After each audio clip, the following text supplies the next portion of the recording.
Not sourdough Sam. No, Sourdeath Sam. Sourdeath Sam. Sourdeath Sam. Sourdeath Sam. Disrespect to Sourdeath Sam will not continue.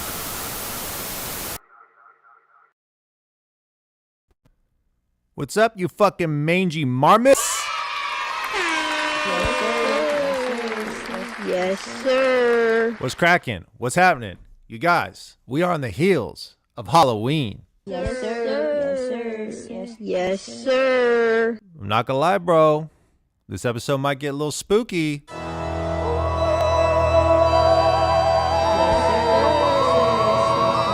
sir. Or it might not. I don't really give a shit. What's going on, guys? This is Sourdeath Sam. If you are watching on YouTube, if you are tuning in via the myriad of podcast options, you have come to 49ers Public Access, the dark corner of the internet that your parents warned you about. I am your guide. I am your shepherd. I'm here to usher you through the tangled web of madness that is the 49ers. But here's the good news is that everyone in the 49ers universe is in a good mood right now. And the reason why is because we beat the Cowboys. Yes, sir. Yes, yes, sir. It was a win we needed. It was a win that got us to 4-4 heading into the bye week. Let me get this piece of white something off my beard here so I don't have to have you guys sit through that.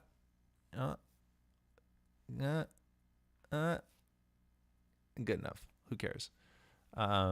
Yeah. So guys, beat the Cowboys 30-24. There were times where it was getting a little uncertain if we were gonna.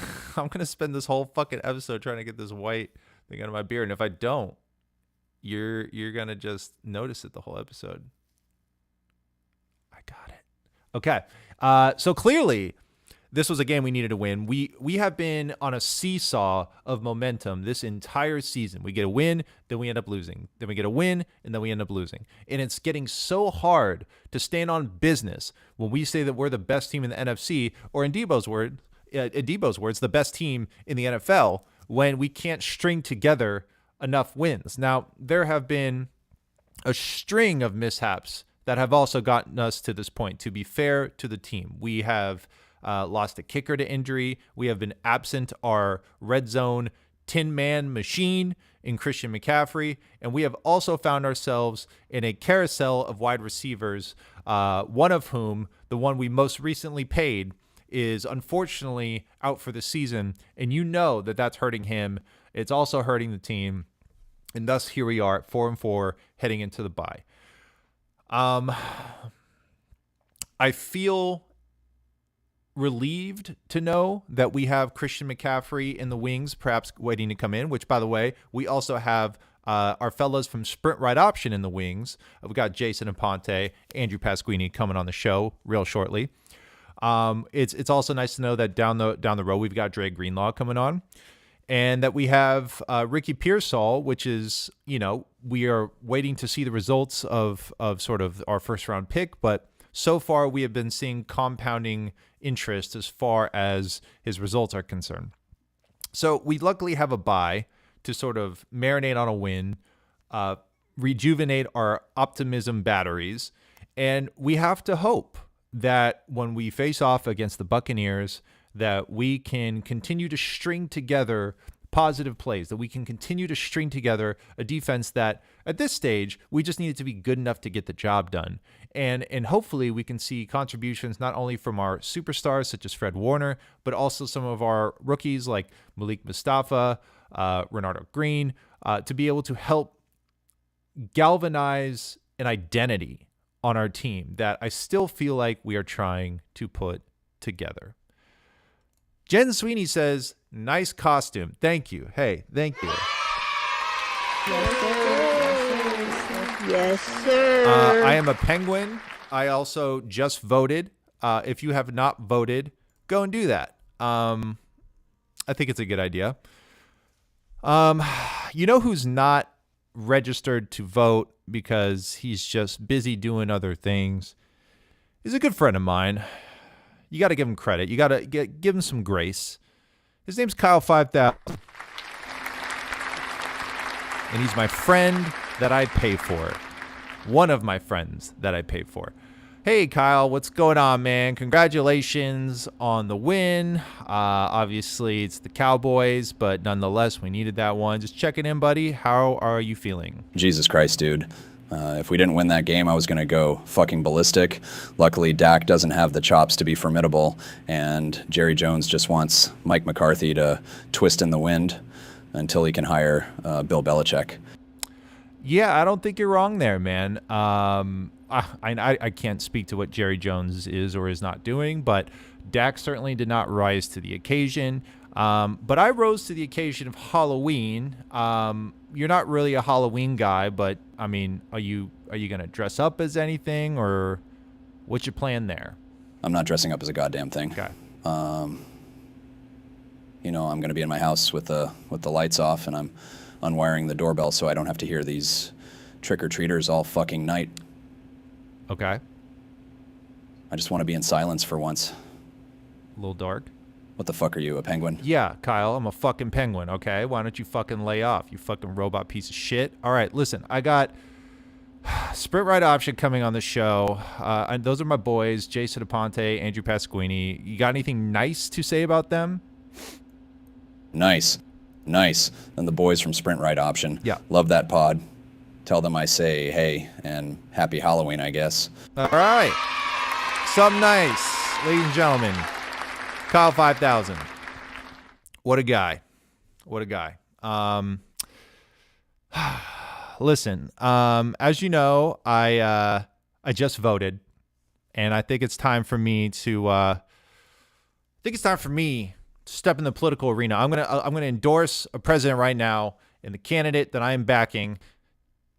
Big dog. Big dog. Dog of the day. George Kittle!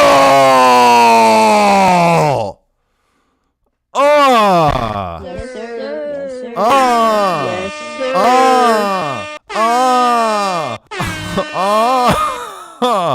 Yeah, bitch. Big dog of the day, George Kittle. On national tight end day of all days, which was, by the way, a fucking day he created, he bossed up again. This dude has been dog of the day, big dog of the day, many times this season, and we've needed it. Had he not been big dog of the day many times this season, I don't even know what our record would be. But instead, he gets a season high 128 receiving yards on 6 receptions. One of them is a touchdown. And you know we fucking need those because we're certainly not getting it very often in the red zone. So, big dog of the day, my candidate for president, George fucking Kittle. Big dog. Big dog. Dog of the day. Hell yeah. All right, let me look at some comments real quick. Werewolf of the week. Fuck, missed opportunity, dude. Missed opportunity. Yes, sir. Haywire asks if I broke out the tux. Yeah, and the fucking bow tie, dude.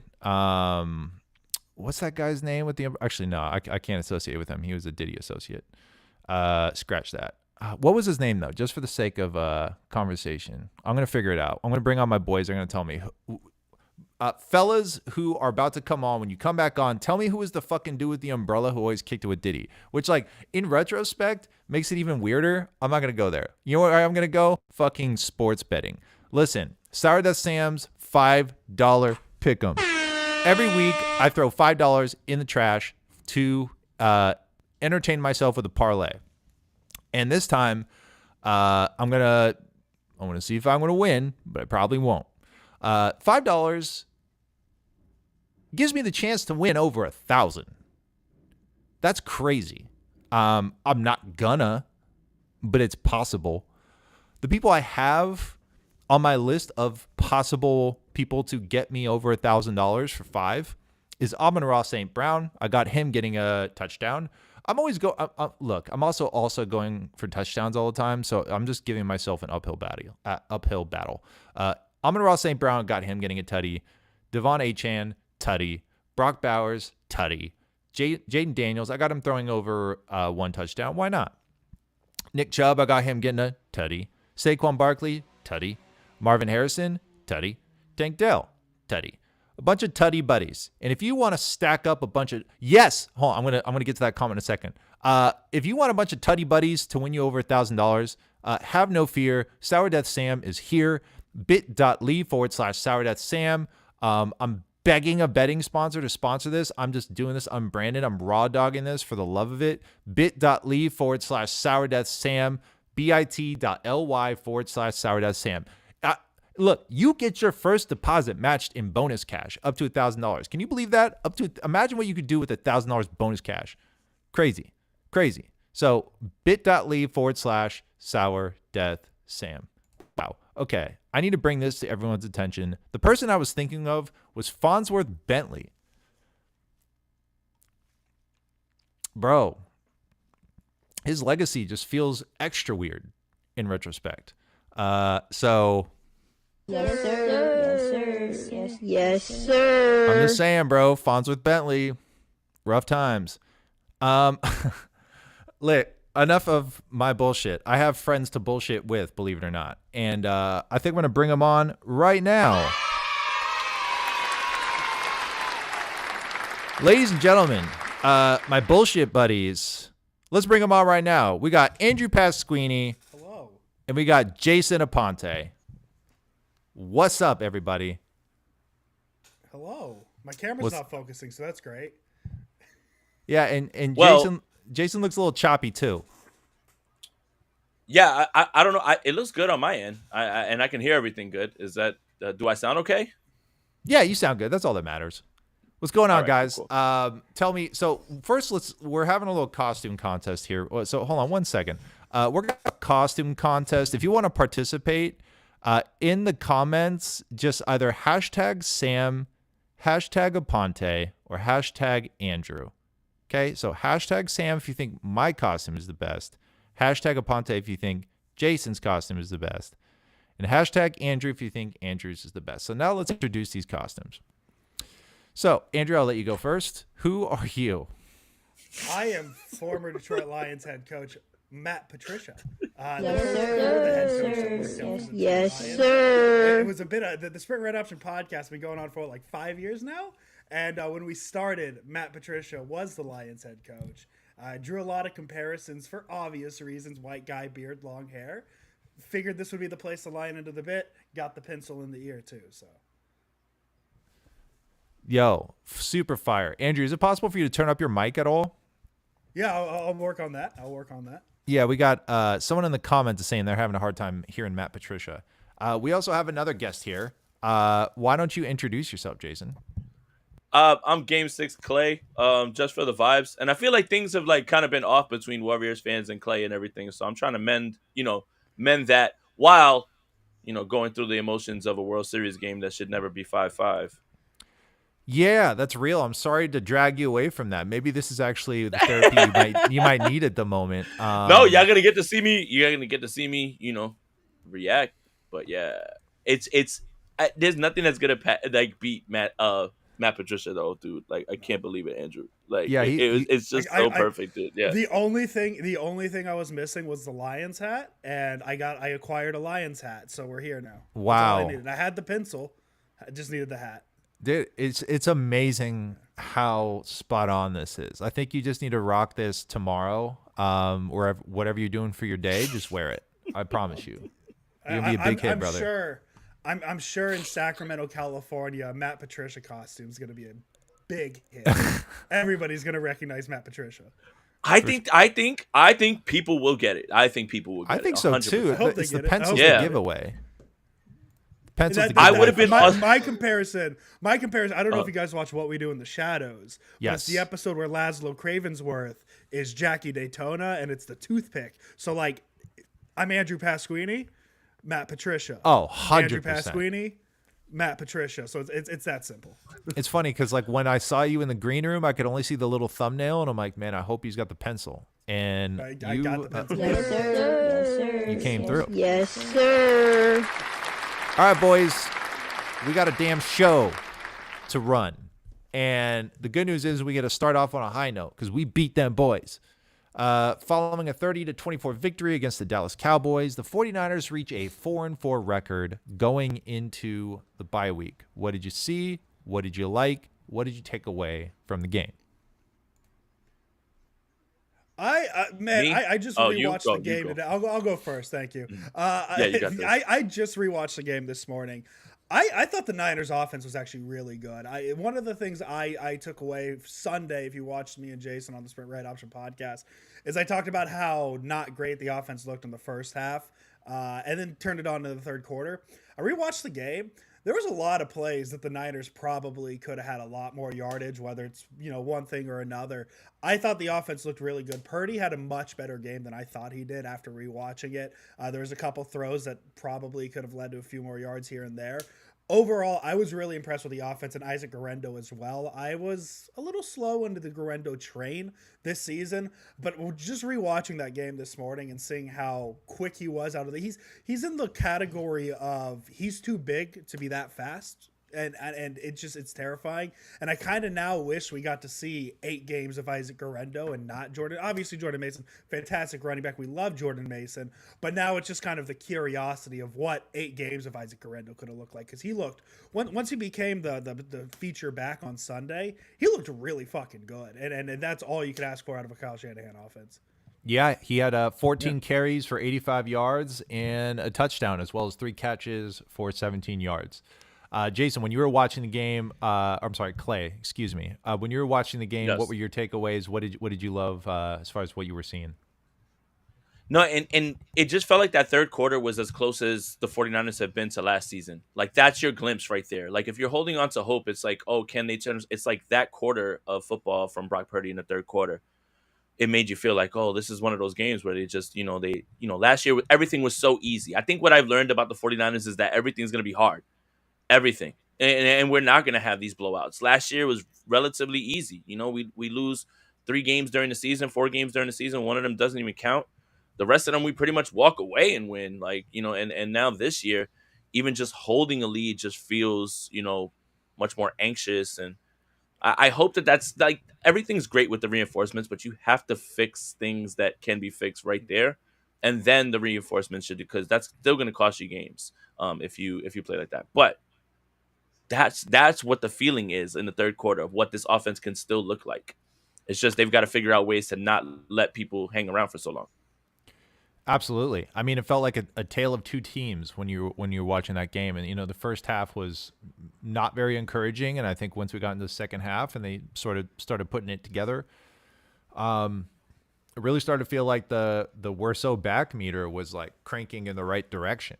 And even Ricky Pearsall starting to sort of build upon his performance. 4 catches for 38 yards isn't quite Sports Center, but I mean, give him an opportunity to continue to build and build and build, especially considering the fact that he's inevitably going to have more targets this season than probably would have been budgeted originally. And signs are pointing in the right direction. Anytime you can get a Bosa sack, it's a nice day. Obviously a patriotic display at the very end of the game, but hey, I do it. No surprises, right? Like, I'm not surprised. We're not even going to go there.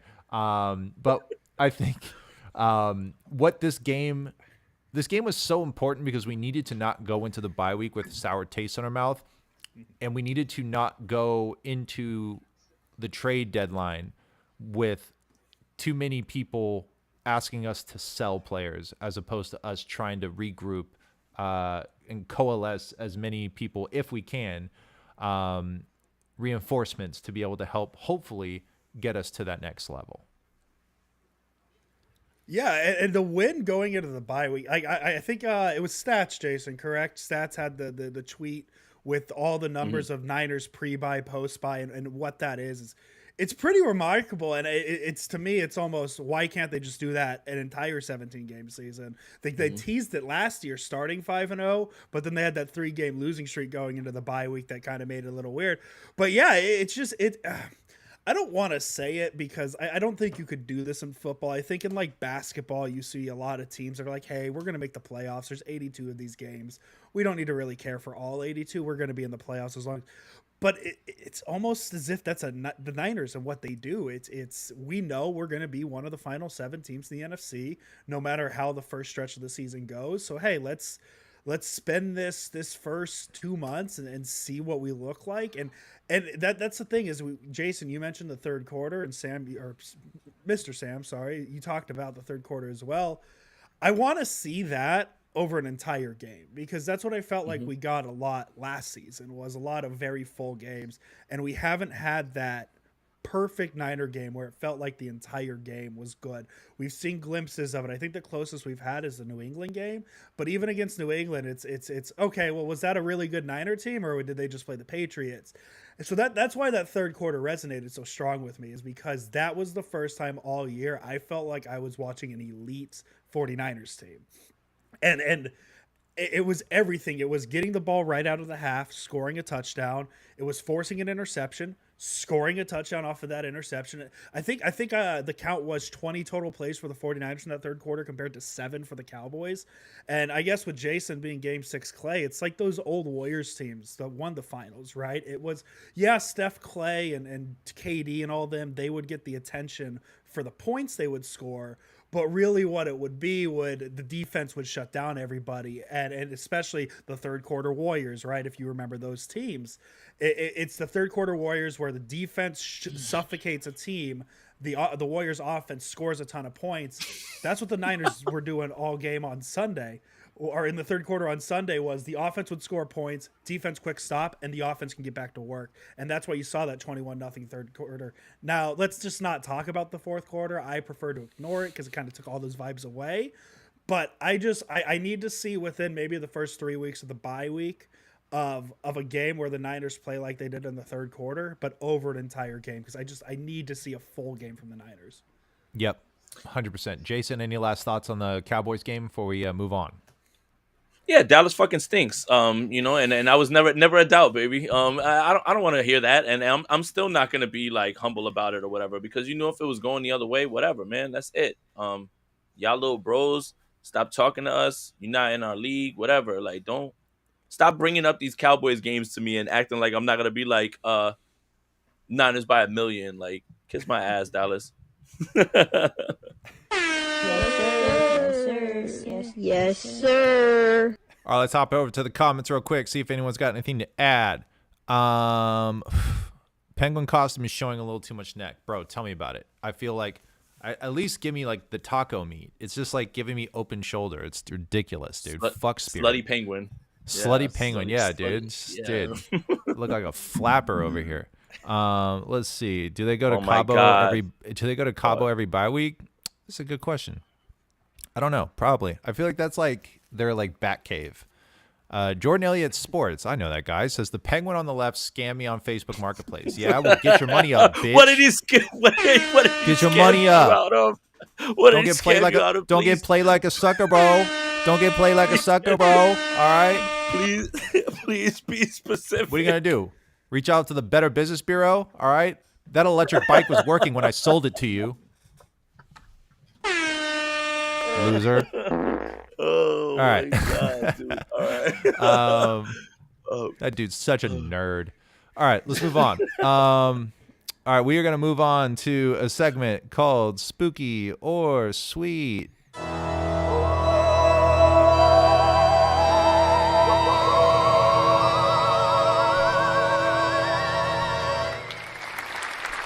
Love that sound. All right. That was crazy. This segment is just whether or not you think the topic at hand is spooky or it's sweet. Sweet is a good thing. Spooky is a bad thing. Brock Purdy in 2024. Is he spooky or is he sweet? He's like a Butterfinger, man. Like, he can be spooky, he can be sweet, depending on the mood you're in. But like I think that's the enigma of these 49ers, because we've seen a little bit of elite Brock Purdy. We've seen that elite Brock Purdy, but we've also seen stinky Brock Purdy, and we don't like stinky Brock Purdy. You know, the Rams game was really the first game I had with Brock Purdy where I was like, hey, this is like an elite quarterback. And then he has games like the Chiefs. And that Chiefs game, yes, I understand the Chiefs defense is really, really good, but the Chiefs gave the Niners so many opportunities to win that game, and Purdy just kept throwing them away. I'm going to lean more sweet than spooky, though, because that Rams game, I haven't forgotten about it. It was magical, and it was the first time maybe in a decade that I was sitting there like, man, the Niners have an elite quarterback. This is really cool. It's so funny you say Butterfinger. That's such a good example. Bravo. I'm gonna give you an applause sound for that. All right. Jason, Brock Purdy in 2024, is he spooky or sweet? He's sweet, man. Like, you got to think about it like this, and pause, whatever. Make sure everybody, you know, before anybody says anything. No, unpause. No. You did. But no, the thing is this. There, you threw me off track. I literally had something that I was gonna say that was good. Oh, okay. When you look at this team and you look at the way that they play, there's obviously glaring mistakes, whether it's execution or whether it's, you know, called back penalties on like, you know, the 49ers had huge plays called back against Dallas as well too. Like, you know, that type of stuff is still there on the film, regardless of it, you know, obviously it doesn't count, but he's still hitting those plays. The explosives are still there. I think there's a little bit more of the drop back game, but you saw in this game them getting back under center and getting back to play action.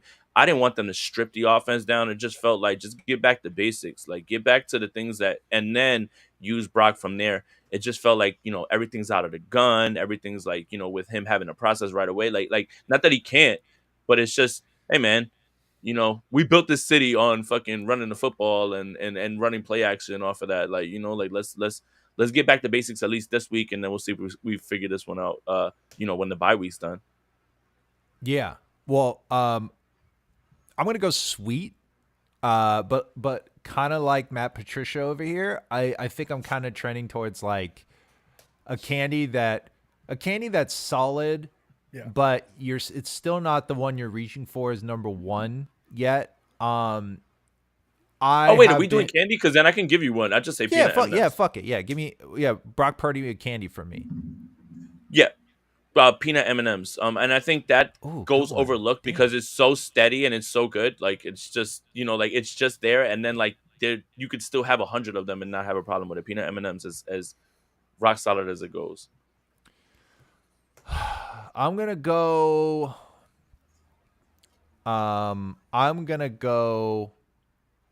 with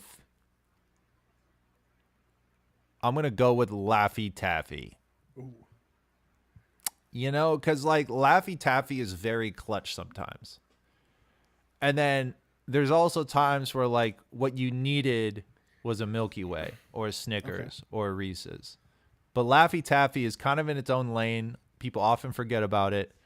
But like every time you need a Laffy Taffy and you eat a Laffy Taffy, you're like, damn, that was pretty good. Yeah. You know? Can I give a grumpy Brock Purdy take just really quick? Yeah, sure. Fuck it. I've wanted to get this one off my chest, and I'm not even sure if I'm there yet. Is nobody talking or?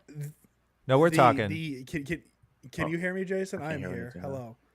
Oh. Well, I got a take about Brock Purdy. Yes. His ratio of how good of a quarterback he is to the amount of commercials he's in right now. Yeah. I don't think it's quite equal.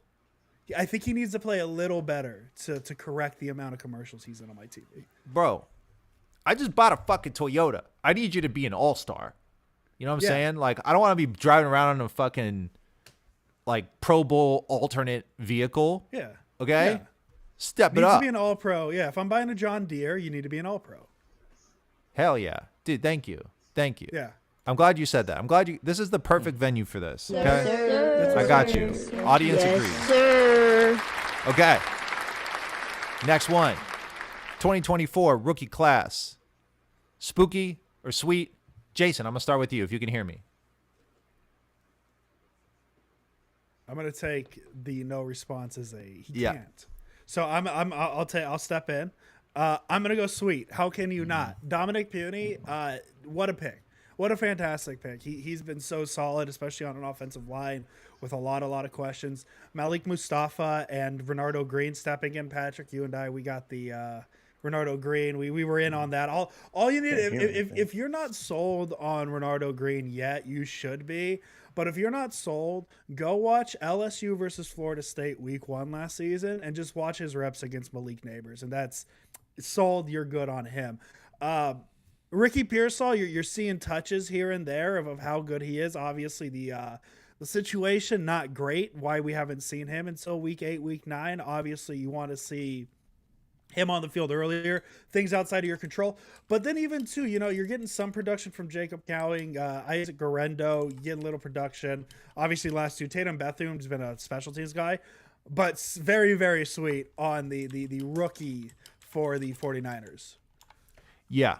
I think it's been very sweet. I think it's like when you buy the multi-pack of candy and it's just like all bangers. Yeah. And then there's one where you're like, this one's not the best, but like I'll eat it for sure. Yeah. And that's when you got a winner rookie class. It's like fucking Adam Peters it feels like. This class is awesome. Looks like Jason can't hear me, so I'm going to just see if I can point to him and maybe he'll get it. Your turn. Yeah. He looks lost in the void, dude. He got sucked in. I don't know if he's coming back. I think it's sweet. And I mean, Ricky Pearsall is just now making his appearances. Renardo Green, he's got 43 snaps under his belt already. Malik Mustafa's got 15. And by the way, 43 snaps this past game. 59 snaps. You've got a lot of people contributing already. Jarrett Kingston, he's not on the 49ers, but he's on a team right now. He didn't just get kicked to the curb. And he's really the only outlier. Everyone else is on the team, and a lot of them, if not most of them, are contributing in a very important way. So absolutely sweet. Hecka sweet. That's what I'm saying.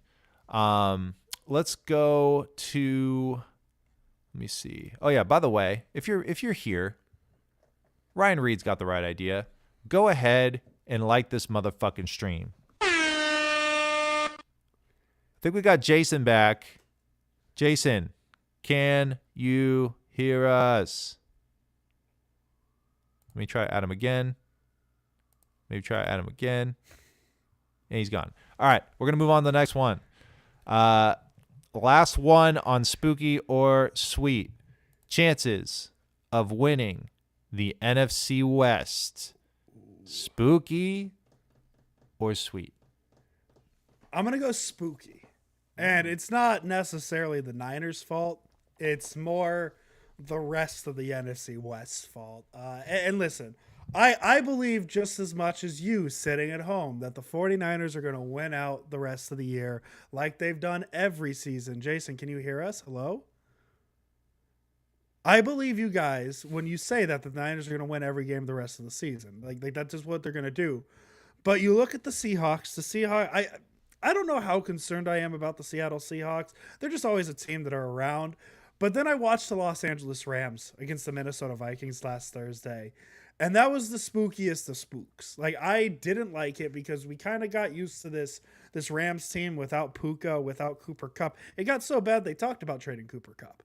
Like that's how bad it got. And all it took was one game for everybody to be reminded that the Rams are back. The team that's the big outlier here is the Arizona Cardinals. And I'm not going to sit here and say the Arizona Cardinals are going to be a NFC West contending team at the end of the season. I just don't like, I'm going to use the word feistiness. They're the biggest any given Sunday team in the NFL right now. They just beat a Dolphins team that looked pretty good on Sunday with Tua back. I watched the entirety of that game. Kyler is Kyler and Marvin. The big thing that scares me about the Cardinals is I have to deal with Marvin Harrison Jr. for the next 20 years of my life. And that's not fun. I'm not looking forward to it. So in terms of the Niners' chances of winning the NFC West, I'm going to say spooky. I think odds on favorite to win the NFC West is a good term, but I could just see any of the three other teams in the NFC West playing their minds out in the second half and just going from there. Yeah, I mean, we'll see if Jason, if you can hear me, clap once. Yeah, we're so back, baby. Okay, Jason, we have chances of them winning the NFC West. Is that spooky or is that sweet? Well, the optimist in you is going to say they can do things at the deadline, get the reinforcements and everything. So yeah, you could probably look at it and say, yeah, that's very attainable. But I think I finally got listening when Andrew was talking about how the Rams look, and man, yeah, they're annoying. Like they're going to be annoying, and I think that's the team that we kind of just left for dead. Like I think a little bit like earlier in the season, and just how the season's played out, they're going to be the ones that really give the 49ers fits because they're going to win a bunch of games, and you got to play them one more time. Um, but I still think that if you look at this team, they have a chance to do one of the funniest things in the world. While we have all this injury luck, bad luck early in the season, they have the funniest thing to do after the bye to get everybody back, and then all of a sudden just be healthier than everybody else who's like the walking wounded right now. So like everything kind of changes when you look at situations. One week we could be looking at a team and saying, "Man, it's going to be tough for them to beat the Niners, or it's tough to beat them," and they'll have a back-breaking injury like the week before or like 2 weeks. Like it's just everybody is banged up right now across the league, and the 49ers have a chance to be healthy-ish, going into this stretch run that they're going to need. I still think they're going to lose a few games, but if they want to win this, they've got to win every game against the NFC West, and that's just an obvious statement that that's real deep diving shit right there. Like that, like if they want to win the division, they're probably going to have to beat the teams in their division to do that. Like really really high level stuff right there.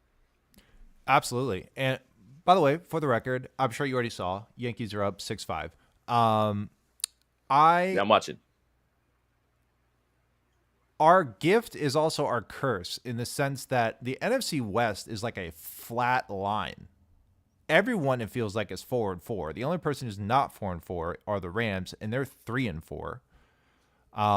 The Cardinals play the Bears next. The Bears are heating up. The Seahawks play the Rams next. So we're going to have things sort itself out real quickly in that direction.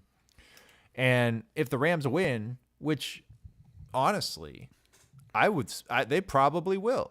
I mean, when you've got Puka and you've got all those wide receiver threats out there, they're looking dangerous again. They were thinking about maybe trading Matt Stafford, maybe trading Puka Nacua, maybe maybe trading Cooper Kupp.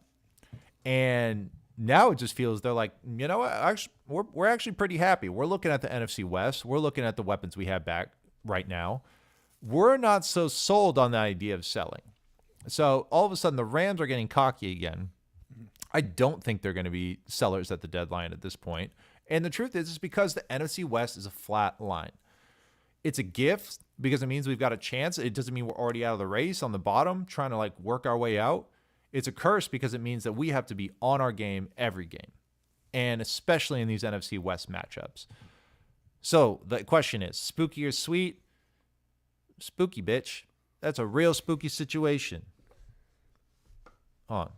Yes, sir. There we go. Needed Yes, that. sir. Hold on. What am I doing? Real spooky situation.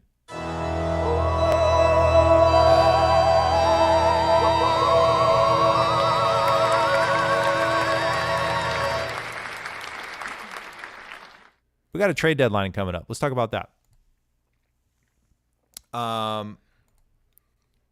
Who are some candidates in your mind that you think the 49ers could benefit from having? We'll start with you, Jason, before your camera cuts out. Oh, thanks a lot. Well, so obviously everybody wants offensive line. It's really hard, even though you just saw what Minnesota did to, batten down the hatches with Christian Darrisaw's injury by getting Cam Robinson from the Jaguars. So you say, hey, why isn't everyone trading offensive linemen? Let's be, that's going to be a little bit harder, but I'll say it's got to be defensive line first. So Darius Smith has got to be somebody that if you don't, Detroit will. That's another thing. Like, you've got to get into an arms race now a little bit because Detroit's far and away probably the best team in the NFC right now. And then you look at them adding Zadarius Smith and being able to manufacture that pass rush the way that they have, even when Aiden Hutchinson was there. You got it. So the same way Christian McCaffrey was about to go to, the Rams, And Kyle was like, no, I don't want to deal with that. We're like, get back into that mode. Like, you gotta, they took Stafford, we took McCaffrey. You got to beat them this time too, or beat whoever it is, the Lions, right? Like when it comes to that. So, but Jadeveon Clowney is another one, and if you're looking for cheap offensive line work, recently demoted lineman Daniel Brunskill in Tennessee could be somebody that if we call up Rand Carthan and said, hey, can we have him to, just be there as depth and everything, that I wouldn't feel terrible about that. That would cost literally nothing. That would cost you nothing to get him back. That's a good point. Pasquini. The one that I want to happen that I don't think is, but the Niners have loosely been tied to, is bring back DeForest Buckner. I think that is the fun, like not even from it'll help the Niners. DeForest Buckner is a very good football player. He will help the 49ers. The funniest possible move the Niners could make would be to get DeForest Buckner, just because of like not even everything that's happened with the Niners, but like, I don't think it's much a coincidence that the Niners traded DeForest Buckner and then 2 weeks later the world closed, right? Like, that's how bad of a trade it might have been at the time. And I like to think that trade started this curse that already existed. The Niners were already cursed beforehand. I just think DeForest Buckner, for good voodoo sense, would be a great reason. Another one that actually somebody in the comments mentioned on, I believe it was Larry Kruger's show, David Njoku, Cleveland Browns tight end. I don't know how realistic that is, because the 2-6 Browns might be the feistiest 2-6 team in NFL history, going from Deshaun Watson to Jameis Winston. Like, just the vibes alone are just.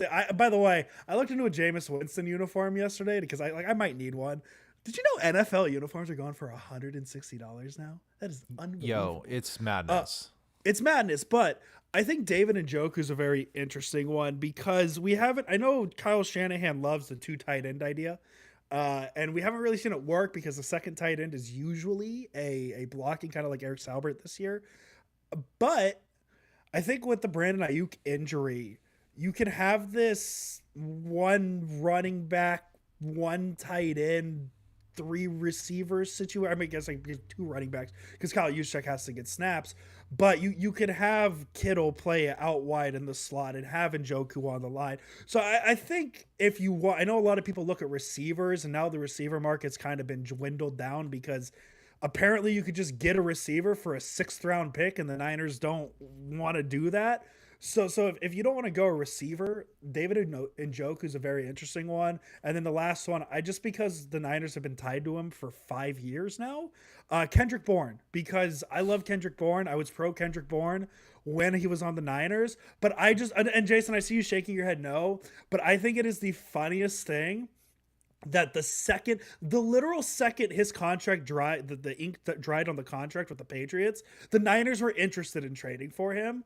So let's just make it happen. Kendrick Bourne back to the Niners. Mostert too. Daniel Brunskill. Matt Breida's probably out there. I know Jerick McKinnon's available. Just get all the former Niners, I guess. Bring the band back together. We're getting the band back together, everyone. All right, this is how you gaslight all these players. You go, listen, I wanted to keep you. All right, so I'm gonna be John Lynch for a second. Listen, I wanted to keep you. You know who wanted you out was Adam Peters. This guy just wouldn't shut up about wanting you gone. And me, I'm a fool. I'm a sucker. I got a big heart. I wanted to give him a chance. This young candidate for GM, and he did us dirty. But we want you back. I know what I lost. I need you, baby. Please. DeForest Buckner. Do you want to be in Indianapolis? Don't you want to be in the Bay where we go dumb? Come back. My arms are open for you. Please. Please. What's Quan Alexander doing these days, you think? That was the name I was thinking of too. Quan Alexander. Bring the band back together. And what about Why Antoine not, dude? Bethea? Is he still in the league? Yeah, you know what? I think I saw Dante Whitner on TV. Maybe he's still in shape. This is like the boys' moment of like naming random players. Like we can do this for like hours, like type thing. We need a receiver. Josh Morgan probably out there. Kentwan Balmer. Yo, stop disrespecting Brandon Lloyd. Dominic Ziegler? Bring him Dominic back, Ziegler. dude. Bring him back. All right. Eric Johnson's the second tight end everybody needs. I'm sorry. What do you guys think? If Mike Williams was available, you think there's any juice there? He's still a big target. The reason that I kept pushing for like Deontay Johnson is because he would have cost, as Andrew pointed out with Baltimore, a 6th-round pick, which, to be fair, the 49ers are actually really good with. So, I could see not wanting to part, with such a valuable pick. But Deontay runs their whole route tree. He's an X. He would just be like like I kept saying, like the turbo Emmanuel Sanders addition to this offense for them. And I think it speaks volumes to the fact that the 49ers said they're good at receiver because you're getting Juwan Jennings back, and you want to see what's going on with Ricky Pearsall, who's hit the field as soon as he's gotten there. So, I think it says a lot about how they feel. Word on the street is for Zadarius Smith, Browns are looking for a really good day 3 pick. Would that be worth it? Yes, I think so. I mean, you've used it before on Randy Gregory last year and Chase Young, obviously. So, yeah, I think while everyone is like losing guys, it doesn't make a ton of sense to not add at places like that. Yep. I'm going to pull up some comments real quick. Jordan Elliott Sports, the guy I scammed on Facebook Marketplace, says, "You're doing great, Penguin. The Sprint Run Option Halloween show. We're all having a great time, having fun. You pulled it off. But if you don't change your face, I'm going to change it for you. Listen, you fucking shrimp. You're fucking dead to me, all right? I know where you live. Yeah, I know where you live. I sold you the bike at your house, brother. You better recognize. Yes, sir. It's the fucking Curtains for that mixer, bozo.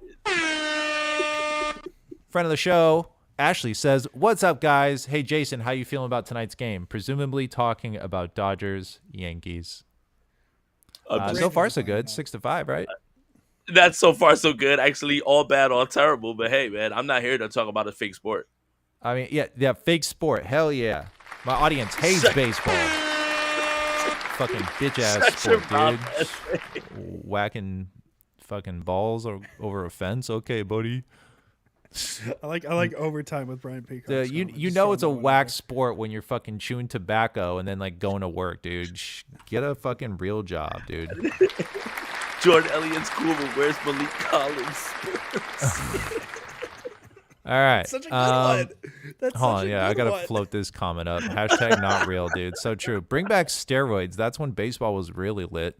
All right, let's go to our final topic here before we go completely off the rails.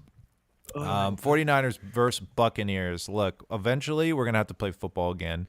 That team that we're playing against is the Buccaneers, and they've been doing some things. What do you guys think? Do you think we're taking this W or what? I feel better about it than I did 2 weeks ago. And Jason and I, when the Niners played the Seahawks on Thursday night, we had 2 episodes and we did this little exercise where we're like, okay, before the game, we're going to predict the rest of the season's games. And then after the game, we're going to see how we feel depending on it. And I think beforehand, I had the Niners losing to the Buccaneers. I've since changed it because obviously that Seahawks win fixed the season. Just ignore the Chiefs game in between. Everything is good. I think the Niners win. I thought there'd be a bigger drop-off for the Buccaneers losing Chris Godwin and Mike Evans. I almost said Chris Evans, combine the two. That's a Hollywood actor.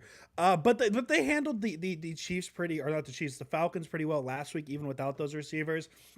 I don't think against the Niners defense that ideally after the bye week is going to turn things around because the Niners automatically turn things around after the bye week. I don't see them moving the ball very well. Their defense, not the best. They've given up at least 26 points in each of their last 4 games. Niners, the offense is going to chew them up. I think the Niners win that game pretty easily. Game 6, Clay. What do you think? Yeah, I think they win as well, too. I mean, the Godwin and Evans thing is terrible, like when you think about, what they've lost. But everybody's kind of being that way. It feels like that. The problem that I have with this game and that I keep struggling with is if this game becomes like a little bit of a pinball match and it just starts to feel weird after a little while and I don't see the 49ers like taking this one like easily. That offense that they have, even without those guys, they're still going to be able to move the ball. And, they're still using Cade Otton, and Jalen McMillan's, finding his role and everything as well, too. And they got those three backs back there. And Baker, to his credit, has played very well this season. So that's another thing. But, yeah, I think the 49ers win. I just think that it's a little bit closer than, you would like. Again, like, I just think that this season there's going to be nothing that's easy. And I hope that I'm wrong or whatever, because I hope they just blow them out, because that would be really cool. Like, I'm tired of, like, going through the motions up and down of, like, every Niners game this season. But, yeah, I think it's a win. But Tampa Bay is really good, man. They are. Yeah, I have been thrilled for Baker Mayfield, especially watching the inverse of the Browns situation sort of imploding. And I liked the Browns before they made the personnel decision that they made. But with respect to Tampa Bay, I think the one thing that gives me – there's two things that give me a wealth of confidence. One, obviously, their superstar receivers being unavailable. I think that, even if Baker Mayfield is dealing, which he's doing a very good job, who's he dealing to? Because, frankly, I think we could probably handle that. Then the other factor is that we very may well have Christian McCaffrey back, no? I believe And so. It sounds like he's good to go, yeah. That's a very big deal. That potentially it could solve some of our red zone woes. Potentially it could open up parts of the playbook that Kyle Shanahan feels more comfortable unleashing, as opposed to handing to someone like Garendo or even someone talented like Jordan Mason. We also have Ricky Pearsall, who is getting further and further installed. Yes, we lost Brandon Ayuk, but we are building on something. We are building on someone who we clearly felt confident enough to invest a first-round pick in. Perhaps this is the rest plus Christian McCaffrey plus our rookies getting into a groove moment that all collides into an opportunity to really start building momentum heading into the second half of the season. I actually feel very optimistic. I actually was not, as Javi knows on my last show, I was not as confident in going into that Cowboys game as he was. The vibes just felt like they could go either way. They almost did, it felt like, in the first half.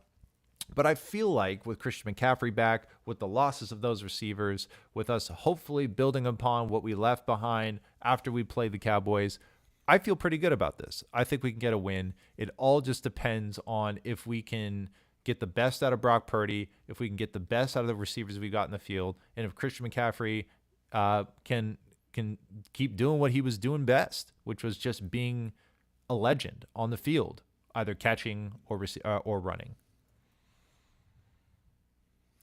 Yeah, I'm excited to see what Christian McCaffrey has to offer, and I don't think that's really sticking my neck out there with a take. I think a lot of people are excited.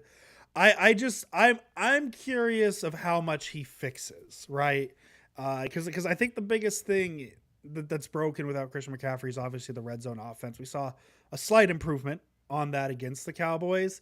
But, like, is it going to be as simple as, like, Christian McCaffrey's back and the defense is going to start playing? Like, I don't know. I don't know what impact Christian McCaffrey's going to have. I'm very curious to see, because I could see there being a world where everything looks better because the small things are going to be cleaned up. Because, like, I know a lot of people are still really down on this Niners defense.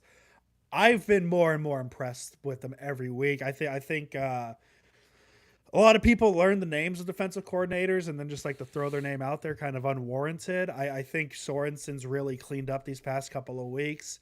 But, like, do you think it's something as simple as McCaffrey comes back, the Niners score touchdowns in the red zone instead of field goals, and now instead of a 27-21 win, it's a 38-21 win, and it looks a lot better, so you feel better about the DC? So, like, I know he's obviously, shocker, breaking news on public access right now. Christian McCaffrey is going to help the Niners offense. Breaking news, right? But how, like, as a team, I'm very curious to see how much he helps, because I think there's a case that just his presence on offense makes the defense feel better, because the offense is going to be scoring more points, if that makes sense.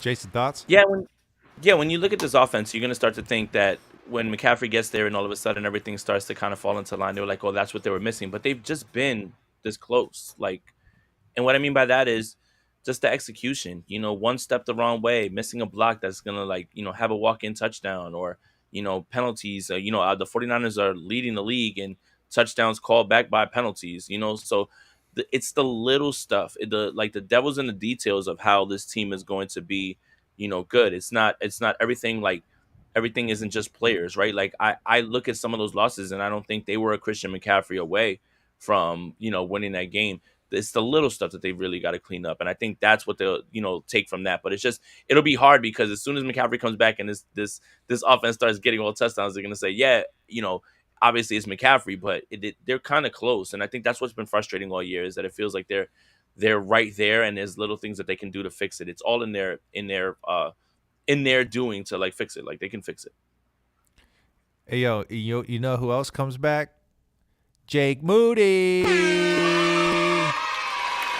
Well, okay, I have a genuine question about the Jake Moody situation. Do we? Yeah. Do you Yeah, we open his practice window and just kind of see what Anders Carlson's kind of got? Or do you just automatically put Jake Moody back on the roster when he's healthy and say goodbye? That's a terrible question. He better be back on the roster immediately and kicker one. Like, it just has to be. Now, is it because he's the best kicker on the roster, or is it because he was used with the highest draft stock? Yes. Because he is the former Super Bowl record holder for longest field goal in history.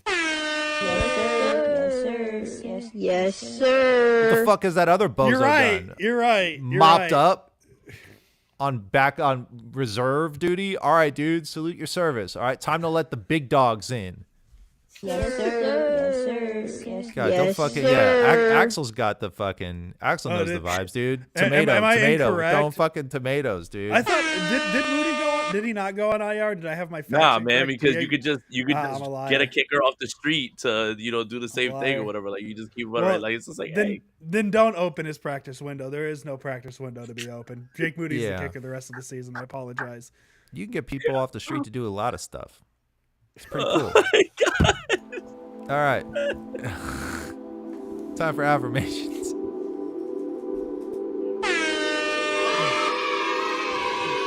Okay, for those of you just tuning in. Sourdeath Sam. This is way too loud. For those of you just tuning in, this is affirmations.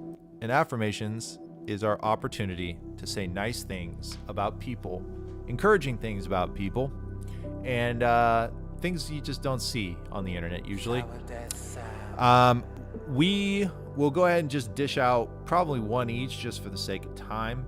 I will let Game 6 Clay go first, and then we will work our way around. Affirmations. Yeah, absolutely. Isaac Guerrero, right? I saw you from afar at the combine, and I knew there was something there. Once I watched you run that fast 40 up and turn off the light while I'm talking, but you were born to be here. Pack your bags, pal. That's what I said. You're going to Santa Clara. And in a moment where you have to have, like, you know, obviously Mason's injured and you got to step in as a rookie, starting to show that, you know, shockingly, and I know this might be big brain, but like, rookies might be better when they get reps. But this draft class right now is just is incredible. But Isaac Guerrero, see you, buddy. Hell yeah. Yes, sir. My affirmation. I'm gonna go Deebo Samuel. I've really listen. I know Jason's been picking some fights on the internet lately with people who said in the past they might be okay with trading Deebo Samuel. I was one of those people, because I thought with this Niners offense with Christian McCaffrey, you know, a little redundant. But I think I was wrong, because what Deebo Samuel showed me this season in his weird past couple weeks, chest injury, the pneumonia, all that fun stuff, all the stuff he's dealing with.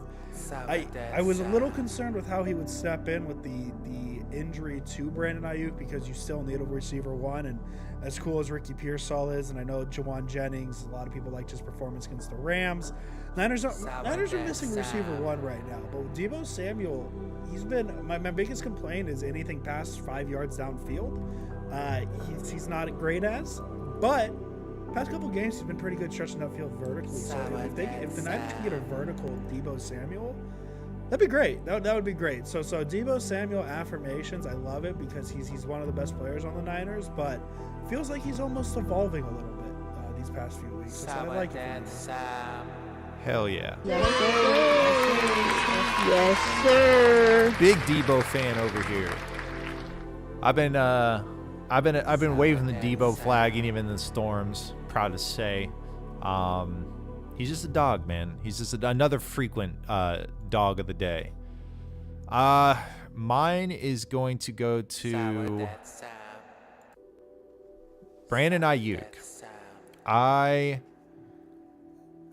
found a video on Twitter that someone had posted from your YouTube page, and effectively it was you giving an update, and just the pain in your voice, like just the quivering of just the sobering reality of just the uphill climb ahead of you, of the detachment from that immediate camaraderie that comes from going to battle with these guys and being in the locker room with these guys. And you know, even if you're there on the sideline, it's just not, it doesn't feel the same. And I could just feel the hurt in you when I watched that video. And I know it's just compounded by the fact that everyone's going to be like, oh, we fucking paid this guy $30 million, and then he shows up late, and then he doesn't play well, and then he's hurt now. Oh, fuck this guy. I can't even imagine Brandon Ayuk's DMs right now. Insane. The comment section and whatever he posts is probably so disrespectful. And that's exactly what this segment is for, is to let you know that it is okay that you went to battle for this team and got hurt. That's why we love you in the first place. And you weren't playing terrible this season. You were waiting for the gears to click in the way that we all know they can, because the truth is that the 49ers aren't a team that features one wide receiver every game. If you look at a full season of 49ers football, there's always a star of the day, and it's always different. It's Christian McCaffrey on this day. It's George Kittle on this day. It's Deebo Samuel on this day. It's fucking Jawan Jennings on this day. That's just how it goes with the 49ers. Frankly, it's one of the things that is kind of frustrating about being a wide receiver on the 49ers. But Brandon Ayuk, I see you, and I'm sorry this shit happened to you. It only happened to you because you're out there putting your body on the line all the time, doing the selfless blocking, running the cleanest routes. You may not always get the look when you need the look, but you always get the job done when we need to count on you. Obviously, there was some rust at the beginning of the season, but it's okay. And I will not be someone who casts you aside just because you had a body of work that warranted you being paid. So that's my piece on it. Brandon Ayuk, love you, bro. Hope you get better too. Yes, sir. Hell yeah. And it's just, I'm laughing at JKPG's comments. I'm sorry, man. Spirit Right Off the podcast is very pro. Hey, let's quickly. This is what you shouldn't do, but in theory, would anyone like to read this by any chance? I can't read. You can't Never read. went Matt Patricia.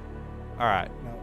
That's why I'm not a coach in the NFL anymore. If you're on YouTube, this is a YouTube exclusive. If you're on podcast, you got to go on YouTube to look at this comment. I'm not going to read it because that's not an affirmation. But you know, we're about free speech here. I like to clap for free speech. That's a good thing. You know what? I voted, bitch. I voted. I'm clap too. I'm clapping for free speech. I voted. All right. No matter who you vote for, we got the freedom of speech to say that you voted for the motherfucker. All right. Oh yeah, Democracy. Yeah, man. Do your fucking civic duty, man. What the fuck? Get out there. Yes, sir. All right, guys. Any last thing to say to the audience before I sign you guys off and sign them off as well? Rich Madrid says, "Here's an affirmation: these guys should watch more tape. Nobody watches more tape than me, pal." And Yeah. for you to even bring that up, and even like bring up us three tape watchers. What an absolute bozo, dude. Overtime with Brian Peacock says 0 film watched. I don't know if that's a diss or not, so I'm gonna boo you and fart just in case. All right, listen, gentlemen, thank you for joining me on Halloween. Thank you for getting in a costume. Oh, let me see if anyone actually did the costume contest results. I don't even know if this worked. Which I guess the good news is that this pie chart says that everyone won. So that's tight. Why can't we just do that with Niners football? You know? Yeah.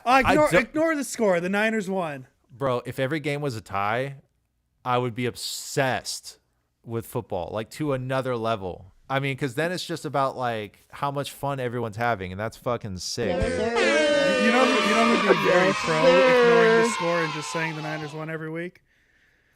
Yeah. Nick Bosa. Honestly, if I get dementia, you all have permission to lie to me about this team. I promise you. Like, just tell me that's fair. every week if I'm like, are we winning, son? And you're like, yeah. Two. Yeah, I think I know what Jason's reference there too. That's two. 50-3. I don't even know if that adds up. All right, gentlemen, thank you so much. Jason, I'll be seeing you in motherfucking New York. All right, get the fuck out of here. We outside. Let's get them some fucking pizza and gabagool. We outside, man. We're gonna be in New York. Actually, I got a question about people who deserve pizza and gabagool. Do those Yankee fans deserve pizza and gabagool yesterday?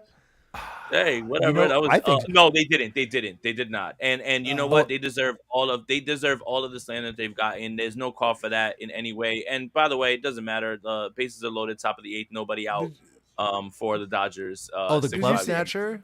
Did you see how graceful that was by Jason Aponte? He started with mildly agreeing with the guys who did it because Yankee fan first. And then he's like, no, I'm a podcaster. I disavow those Yankee fans. He's so badly. He's like, I'm a Yankee fan first, but I disavow.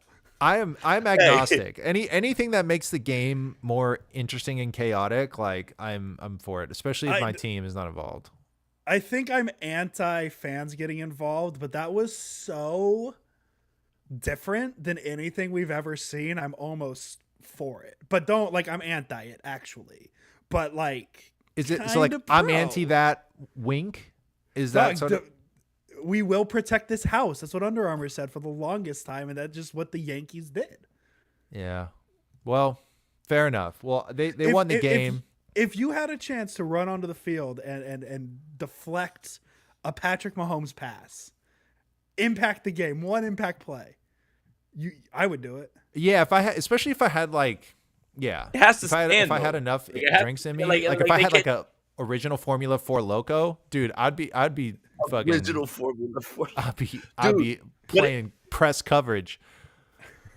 You have to let me know if the play's gonna stand, because they can't just be like, it doesn't count because he jumped on the field. Now, if I do it, it counts, and that's it. It goes against you, Patrick Mahomes, and I'm just doing what's right for the team. Yo, if I had original Formula 4 Loco, it would be like Rudy, dude. They'd be like, we need to sign this guy immediately. And I would be out there fucking, oh my God, dude. It's I'd like be like Mike. prime It's Akeem the to movie. leave, dude. I'd be snatching chains, fucking It's the barking movie in your Like face. Mike, but instead of shoes, it's original recipe for Loco. It's the You take drunk a sip of it, 30-year-old, make me dude. They're like Mike, this and you're guy out there has dunking something over people. All right, well, I gotta let you guys go. I'm keeping these people past their bedtime.